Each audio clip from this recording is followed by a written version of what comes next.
Hi, good morning, everyone. Welcome back to the series of all about English. Scanty, SCANTY, scanty அப்படின்னு ஒரு adjective. அர்த்தம் என்னன்னா meagre, ரொம்ப சொற்பம், அற்பம், இதெல்லாம் அதுக்கு சொல்லலாம். மினிமல் அப்படின்னு அர்த்தம்.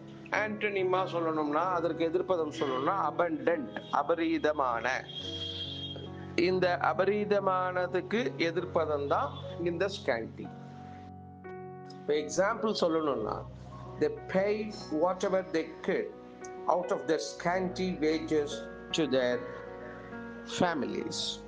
அவங்களுடைய குடும்பத்துக்கு அவங்க சம்பளத்திலேருந்து எவ்வளவு முடியுமோ, அவங்க சம்பளமும் ரொம்ப கம்மியான சம்பளம் தான், அந்த மீகர் அமௌண்ட்லேருந்து, பற்றாக்குறையான அந்த சம்பளத்திலேருந்து அவங்க எவ்வளவு பே பண்ண முடியுமோ அவர்கள் குடும்பத்திற்கு அதனை செலவு செய்தார்கள், அவங்களுக்கு அந்த பணத்தை குடும்பத்துக்கு கொடுத்தார்கள் அப்படின்னு அர்த்தம். ஸ்கேண்டினா பற்றாக்குறையாக, ரொம்ப சொற்ப, இப்படிலாம் அதுக்கு அர்த்தம். ஸ்கேண்டி பேமெண்ட் அப்படின்னா ரொம்ப சொற்பமான பேமெண்ட்டு, பற்றாக்குறை உள்ள ஒரு வருமானம். ஸ்கேண்டி இன்கம், ரொம்ப குறைவான வருமானம், மீகர் அமௌண்ட், இப்படிலாம் அதற்கு பொருள் சொல்லலாம்.